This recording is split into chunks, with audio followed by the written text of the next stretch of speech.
They wouldn't expect you to do it or me to do it. Revelations goes into the changing time and what's going to happen. Well, there'll be a war going on, but it'll probably more so with alien races than Lucifer himself. Lucifer's in the astral plane. Aliens are in the physical plane. And they are controlling us right now, which we'll go into as we move forward today. So children, on the other hand, I just want to say, people usually accept Lucifer as an angel without knowing it. And they'll assume that it is a good angel. Children, on the other hand, find it much easier to deal with angels and spirits. They're not programmed, not locked out of the truth. It still resides within them when they're young. But they don't have the ability to separate good from bad. Now, that takes experience and learning. And then people say, there's no such thing. Oh, yes, there is. Are you that ignorant? Stick your hand in the fire and leave it there. Tell me that's not a bad experience. Well, you can only do it twice. You can stick your other hand in there and burn it off, but then you got nothing else to try it. And then you'll have to realize, well, I guess I don't have another choice. That is the truth. So there is a truth, which means there is a good and there is a bad. Bad means learning to stay here. Good means learning to leave it. Everything is based on those two ideas. Learning to live and stay on planet Earth, or learning to leave. There is no other choice. No, you can't do anything other than that. And you'll make that decision, and it will alter the rest of your life in this lifetime, good or bad. You can say right or wrong. But back to children. Children don't have this ability to decipher when all child abuse happens and things like that. They trust. They don't know good and bad. They don't know what's right or wrong. Parents usually didn't explain all that out to them already. So, and they're learning the hard way, which is probably the only way you'll ever learn the truth, especially if you go through it. But when I work with spirit, they can see spirit. They see angels. They see beings. They also see demons. So all those childhood things where all the kid's having a fantasy, he sees a bad creature in his closet. Well, there probably is one there waiting, trying to latch onto him. Well, I don't believe in that. What do you believe in? Your truth? What is it? You're real? Or you're a dream? And if you're a dream, what good is anything if this is all a dream? If I knew this was a dream, I'd say, I'm closing the dream down. I'm getting out. This is a wasted period of everything. I don't care if I disappeared, but I want to live in a dream. But if you're living in a dream and you believe you're living in a dream, which is many people, why not make it a good one?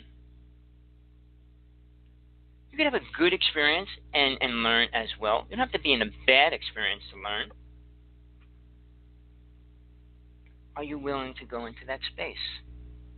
Probably not. But children usually, I'd say, are able to see the inner light and truth up until about 6 or 7. By that time, parents are already stripping their awareness of all the interdimensional realms and what really goes on. Because they fill them with these false ones, and then they tell them the false ones aren't real. So, I mean, when you were a little kid, you watched Superman. Oh, I want to be like Superman. Oh, sure you did. I'll go back to comics, but not right this second. But when we're little and we're dealing with spirits, we listen. And we're being taught things that nobody else is going to be able to teach you. But remember, it's what level these angels or spirits or beings are at when you're working with this child. But now we got a whole new door opening. Aliens, which I'll separate later. But children, like I said, by the time they're 7, they usually pull out of this. Luckily for me, in one way, I was able to deal with it until I was 11. At 11 years old, my mother came to me and said, everything you're working with, everything you're talking about, it's not real. Let it go. It's not real. And I did. I did for about 2 or 3 years.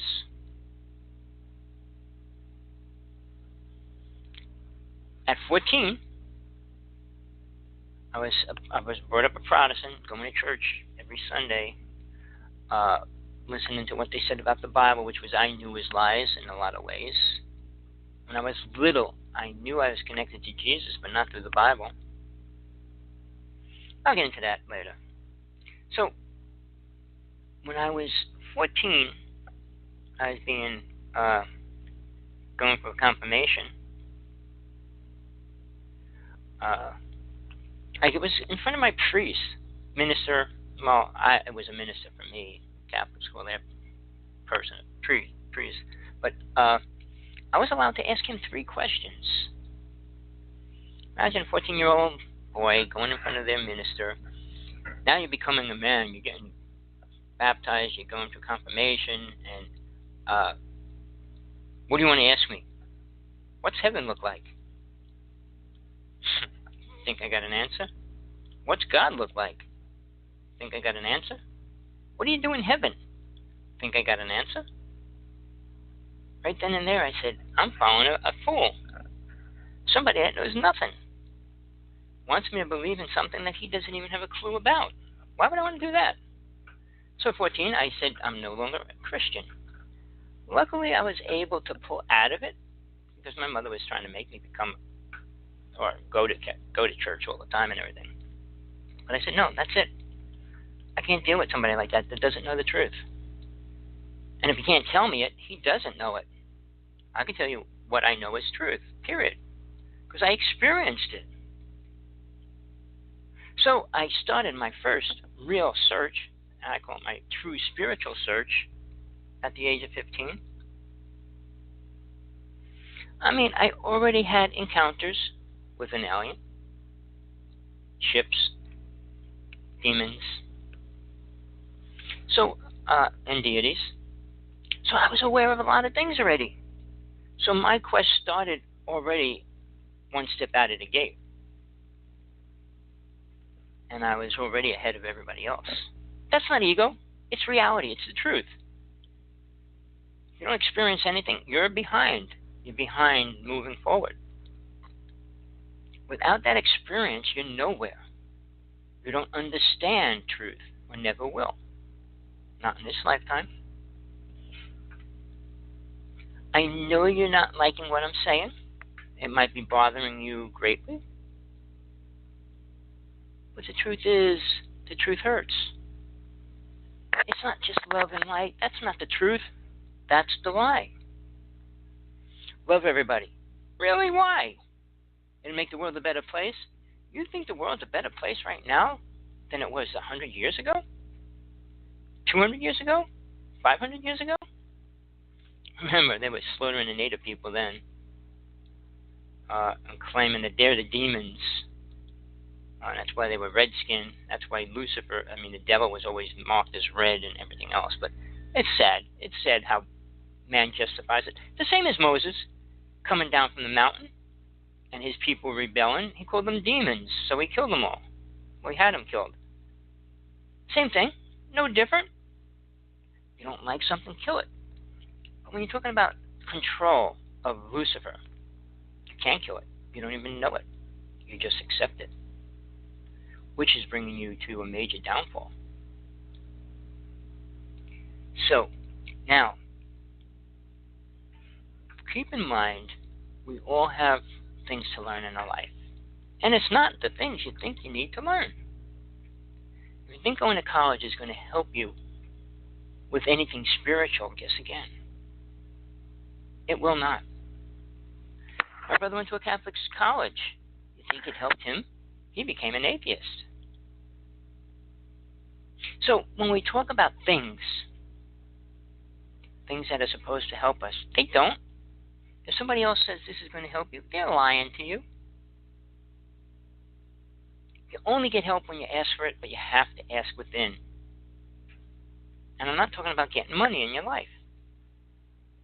I'm talking about finding the truth. Please, anybody out there that has a master in any path, religion, truth, tell him I'll challenge him to his truth any day, anywhere, anytime. Publicly, because I don't want to waste my energy to prove that somebody's wrong to themselves. I mean, what good is it? I can go into a short story like in India. They have a lot of fakers, and they have a group of people going around proving that they're fake. It's a good thing, because some of these fakers have thousands and thousands of followers, believing they're super powerful beings while they're doing magic tricks or whatever to win these people over. Mass hysteria affects a group of people, so when somebody sees something, they all see it. I did that when I was a little kid. I brought people to a monument, told them it was alive and moving, and they all saw it move and come after me, and they all ran away. I was young when I was doing that. But it's easy to create images in a person's mind, or ideas, or a false truth, which, as I'm trying to explain to you, is so critically dangerous right now, how mankind's accepting this sick, perverted, twisted idea of death, sick, perverted, twisted idea of life. Oh, we came from a spark, from a meteorite. We came from that. Maybe your body did. But that life that went inside it didn't come from there. Didn't come from the moon, didn't come from a star. If you don't know God, you don't know anything. You know God, you know everything. Big separation. So people say, when you talk to God, I don't talk to God. You think God has time to sit down and talk with me? For any reason, for any amount of time? The same as you really think God wants to sit down and talk to you about what?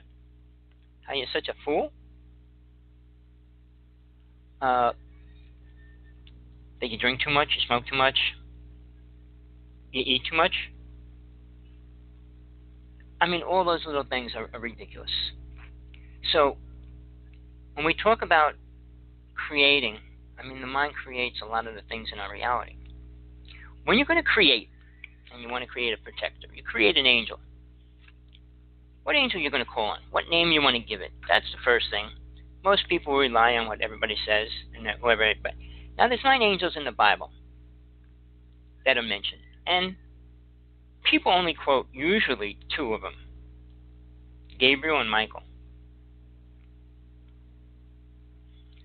So, outside, there's a few more, but they're the most recognized by people outside of religion that call on those angels. Say they're working with them. I mean, Muhammad said he worked with Gabriel. How did he know? How could he prove it?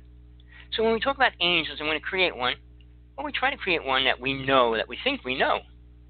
What's he look like? What's it look like? How big is it? Same size as me? Why would you assume that? It doesn't have a solid body. Why would it have to be any size? What if it was the size of a pin? Why do we assume that it has to be equal to our size? Size is limited to the lower dimensions. We take up space and matter. Einstein talked about things like that. But he didn't talk about soul, because he didn't know nothing about it. So now when we create an angel, and you start working with it, what's it going to tell you to do? What do you think it's going to tell you to do? And usually it's the higher state of your thinking, meaning your ego mind, telling you something. Oh, you're everything you should be. You could be better. You can do this.